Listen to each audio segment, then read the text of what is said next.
Hi and welcome to Martin Bell. In this video today we're going to be reading from a newspaper. This is Money. It's from the Daily Mail, from the section of the newspaper, and we're going to be getting things started on this brand new YouTube channel, which is going to be about finance, investing, self-development, healthy eating, but there probably may be subcategories of channels for that, but this main one is going to be investing in self-development.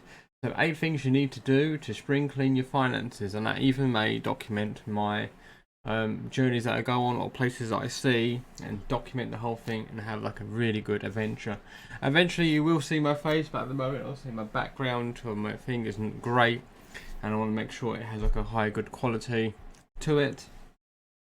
And yeah, that's the reason why that's that, but that will be happening soon. So your house is not the only thing that needs a spring clean each year. It is important to review your money matters and to make sure your finances are shipshape too. So there is no time like the present, so right now, so whatever you're doing, if you've got to go and get yourself a cup of tea or a drink of water, then that's really important. Go and get that and come and sit down and work it through. It's not going to happen overnight. It's like something you have to do each day to build like muscle. It's not something that happens overnight, but with continuous like growth, a slight increments of improvement, you will get better and faster at doing it, and it becomes more natural, and you won't feel resistant to it.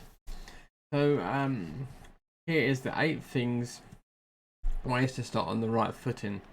So streamline your outgoings. So this is everything that you have expenses. So like your bills, your expenses, your consumer discretionaries, so like things that you don't need but things you don't mind spending money on. So it's very important to categorize what things that you need to spend money on, like the vital, like the staples, like rent or mortgage, utility bills, and essentials like that, and travel, and obviously insurance and items like that. So set aside and figure out what your outgoings are, and figure out, are there any areas where you're paying for subscriptions that you're not using, and if you can cancel them and not be accidentally spending more money than you actually need to be. So becoming your own financial planner by getting on top of your monthly budget. Go through your outgoings with a fine-tooth comb and ensure that all spend is necessary as well as good value. Whether it's a mobile phone contract or insurance policy. So there are some areas where I will be also personally be cutting back. We are going to be moving over to full fibre broadband in my area. So this does mean I'll be able to cut the package of my current mobile broadband.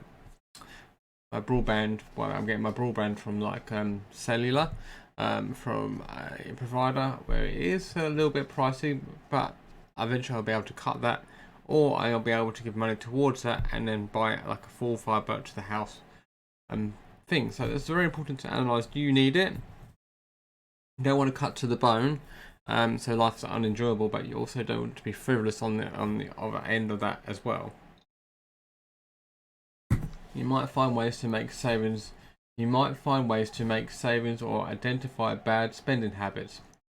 Freeing up cash to cope with the rising cost of living, or perhaps allow you to top up your savings and investments. So that should be the primary goal. The first goal is to obviously cut unnecessary spending, and if you have the ability to do it, is obviously to save, or if you have like the understanding, and like, or if you want to just go into a broad market, and you can just put some money into a broad market for investments, for price appreciation or dividend payments. You can do this by combining through your bank statements, setting up a spreadsheet, or getting a pen and paper out of the old-fashioned way. Never been the old-fashioned way, they've been pen and paper, but if you want to make life easier, get some help doing it. Plum's budgeting app can do lots of work for you. It can, but you can also do it all by yourself. Sometimes it's good to do it by yourself because you know where everything is going. So mortgage repayments are likely to be the biggest outgoings, so make sure you're on top of them and are getting the best value deal. Factor in interest rates and charges. Whatever you do, don't forget to make a note of 6 months in advance of when your existing fixed rate or other deals expire, so you can start to assess your options.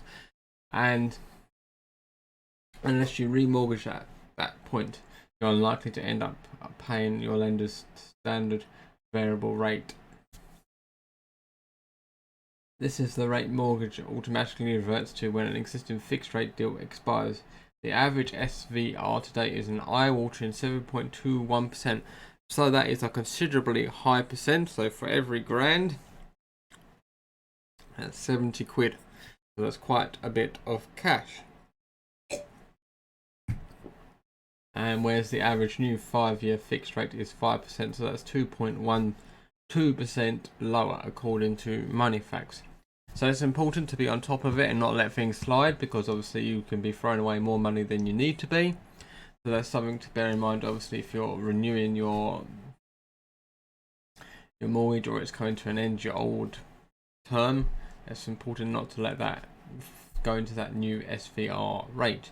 So checking your savings rate. So make sure your cash emergency fund is earning a decent rate of interest. If it's sitting in an old account opened ages ago, it's unlikely to be paid a competitive rate. And this is what's happened to me. I didn't have a very competitive rate, where I think I was only receiving 0.12%.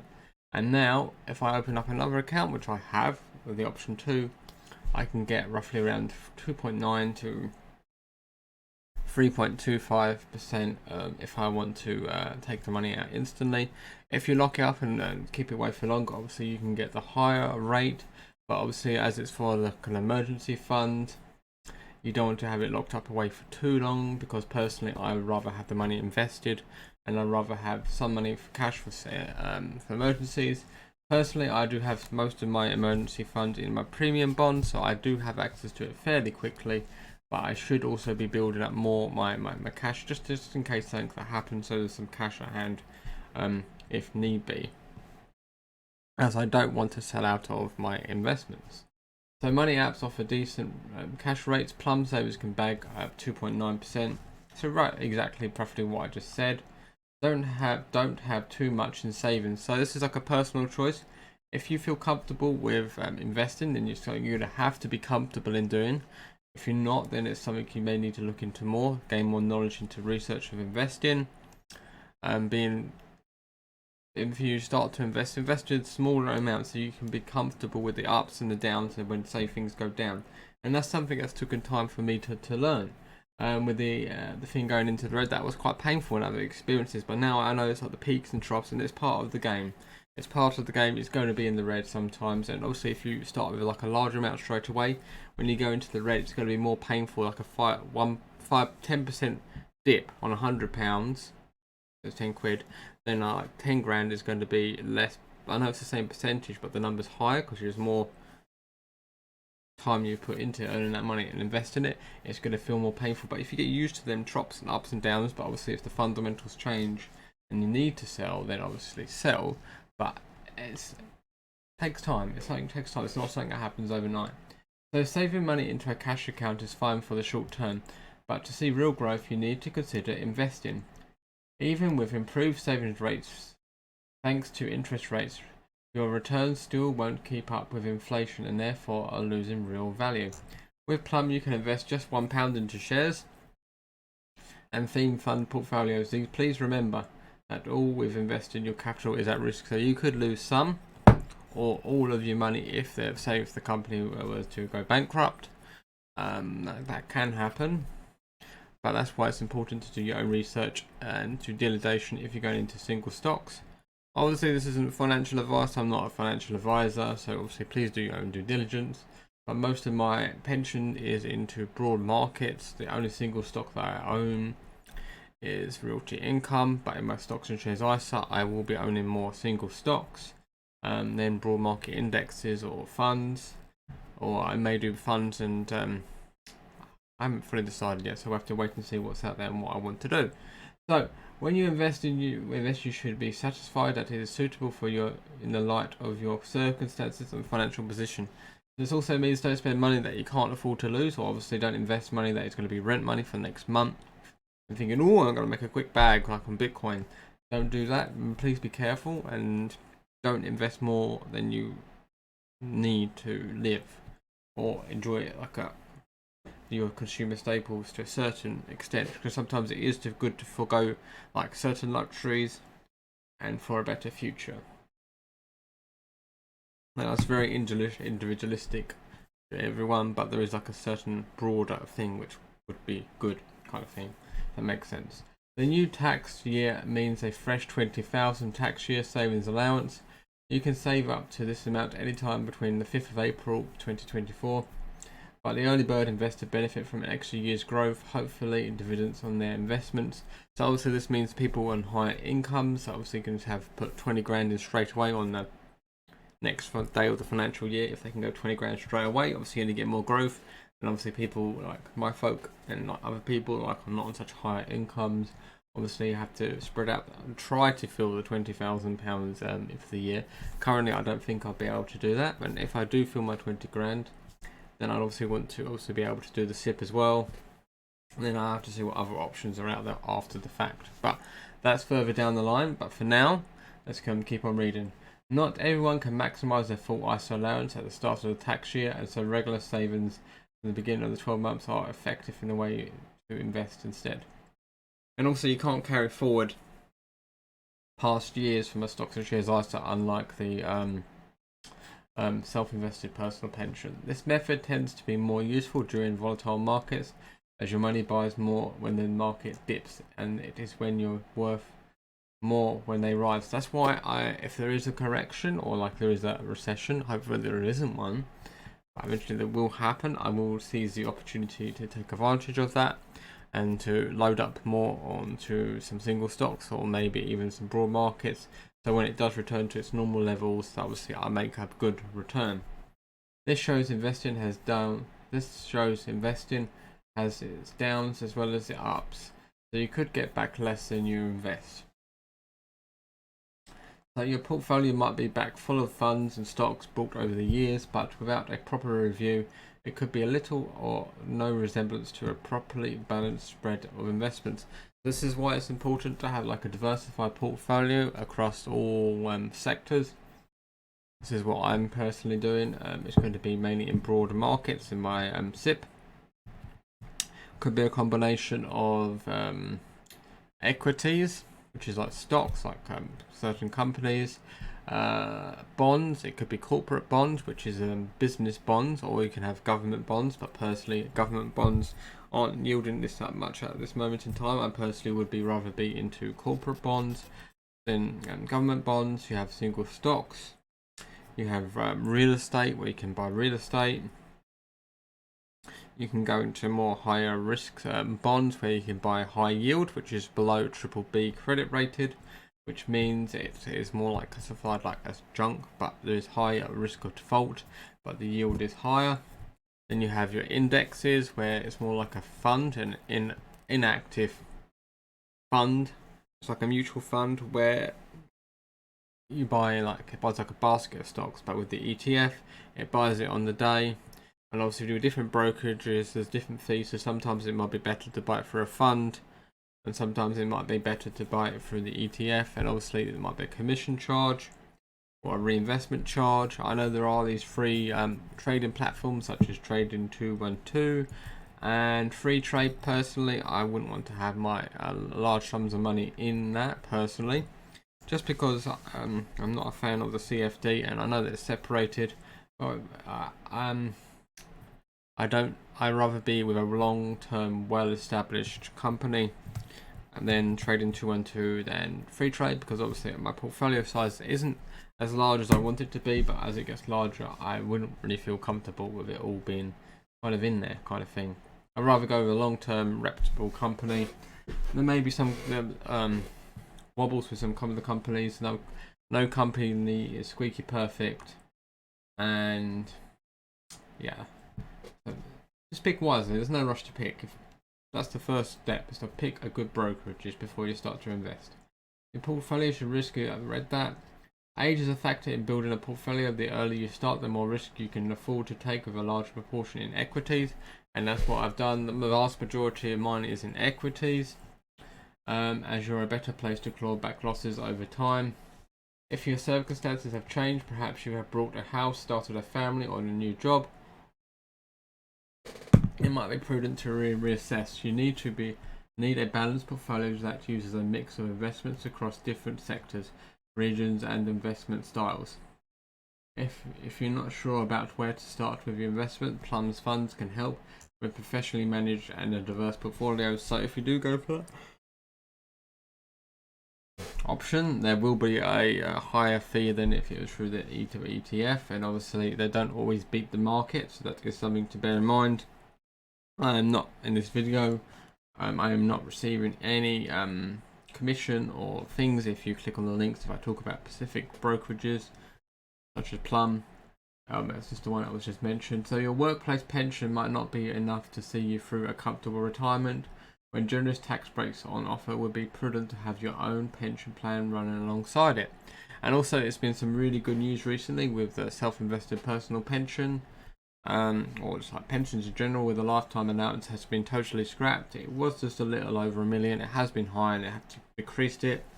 It is a bit of a political landscape, so it could change, but I don't think they will want to unscrap it, because you've got to remember the people in power, they are generally the ones that own the shares. They may say different to the people, but when the rubber hits the road, I really don't think they want to unscrap this thing, because if you want to pass like generational wealth on to others, it is a really good way of doing that.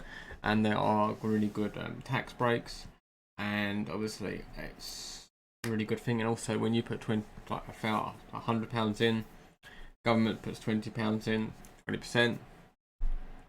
Obviously, if you're a higher rate taxpayer, then you can claim the other chunk back on a self-assessed tax form. So you get tax relief on contributions to take account for the basic tax rate. For every £80 you pay in, your pension provider will claim an extra £20 from HMRC to make your total payment to £100. So if you want to put in if you're going to want to put in 100, don't put in 80. Just so you make it to 100, and you're thinking, oh, I can spend the other 20. No, put the 100 in and get more from the government. It just makes sense. So just a different of a mindset, but everyone's circumstances are different. Obviously, if you can only do the 80, then do the 80. But if you're going to put 100 in anyway, and if you do the 100, do the 100, because it works out better in the long run. And don't be listening to the naysayers. There will be naysayers. Oh, you could be dead tomorrow. Yeah, you could be. There could be a solar flare right now, and it's all over in 8.5 minutes. But the likelihood of that happening is low, and you got to think about the future, not worry about I could be dead tomorrow, so I'll be living the moment, because your future self will regret that considerably, and you get the price of regret. It's just not worth it. And it's to say, if it does happen, can't change it, and if you know what I mean, your future self will really thank you. Like, oh yeah, I put all this money away. Now I don't have to do so many hours at work. You maybe have to work part time, and maybe you've completely replaced your earned income, and you won't even have to work. And if you do go, you can double your income. Or you can do like part return, or like, oh, I go bank, I'll do part time, do work when I want, do other things. I can travel, and obviously if you get that number up as high as possible, you can do more things. You can buy nice things, get experiences, go out for the day, go to a restaurant, help your family. So don't live in the moment and buying junk, or not junk, but items that are going to be eventually going to landfill in a few years. It's better to thank yourself further instead of buying like a designer t-shirt. Put that money aside instead. That's what I'm doing personally. I'm not into designer clothing, by the way. But if you're gonna buy nice things, buy nice things. Like, I like to drink like nice coffee. I don't have any habits like smoking, drinking, gambling. Might have the odd punt here and there with the Euro lottery, but then again, I think I don't drink. £2.50 per play, and if I win, very unlikely. I put no hope in it. And if I do win the jackpot, like 10-20 million or more, perfect. Set me up for life, and then I'll just invest quite a bit. But if I don't, I have no hopes of winning, but it's like a punt kind of thing, so it doesn't matter. But this is why it's so important to get in the right mindset, and don't be listening to the naysayers. And be very careful who you tell, because some people can be very resentful, and also you're growing up with what you've been told as a child. That's not for you, that's for them. That's not us, it's for them. Don't listen to this. You're going to have to unpack this. There's a lot of garbage and gunk that has been put onto you. Not through harmful intent or meanness, but it's things that they've repeated from past generations. You'll notice you can catch as to how people are. Like if they're left or right wing, or like that kind of thing, or like a certain mindset. Like people parrot and like phrase and pass it on. Like, but you have to actually question, is there any merit or any truth to this? And you will have resistance against it, because if you do things differently from them, Like if you rather save and invest, that means obviously you can't do as much. It's going to cause conflict sometimes with like your friends sometimes, and that's something you're going to have to bear in mind, and you're going to have to pay that price. You're going to have to pay that price, and I would say it is worth it. And if you find the right partner, if you want to be single that's great. But if you want to find the right partner, that is vital to find the right partner as well. As you're on the same page as you, has the right kind of mindset. If you're totally different, if you're both on the same page and the same goals, perfect. But if you have conflict in views, it's going to be like a very hard thing to have. And or if you want to grow more and they don't, that's going to cause problems. Or if they spend more, they'll spend more than you want to spend, so that's going to cause stress, kind of thing. So let's just read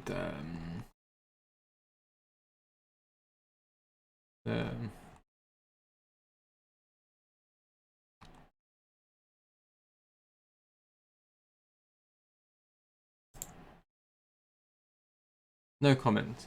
So I will not probably be reading any more of the comments, maybe in the future. I don't say never, but for now I'm going to be reading the comment section because I'm over it now. This is like the gunk that they talk about is just ridiculous, and we're not looking for their approval anyway. If they have like a well-rounded argument, and that's perfect, but most of it is just garbage, absolute garbage that they talk.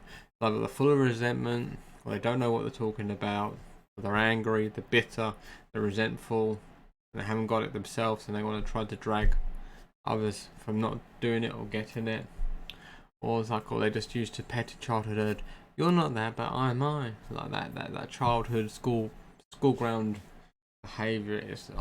We're so over it, and this is not what this channel is about, and it will never be about that. It may be talking about people who are like that and ways how to handle it, but this channel will never be like that. It's all about growth, self-development, and an improvement. So hopefully you found this video useful. I will be posting more to this channel as I record more content, and it's really enjoyable, and yeah, I'm really enjoying the content, and obviously I'll be able to update my spreadsheet. As I said, I'll be uploading my spreadsheets, showing my investments, I'll be showing my journeys, my adventures, things that I do, places that I go, things I learn, investments I've made, ideas, concepts, changing of ideas I had, or just something new, letting go of old ideas. It's just like so liberating. It's like the expansion is things. Don't be fixed. Don't be fixed. Don't have a fixed mindset. And that's one thing I changed about myself, and that really, it's really been beneficial, but it hasn't been easy. Let's just say it that way. It hasn't been easy, but I think the price is worth it. So hopefully you enjoyed this video, and if you have, I know it's quite a long one, but yeah, hopefully you enjoyed this video. So I look forward to seeing you again soon, and have a really good rest of the day, and hopefully your dreams come true.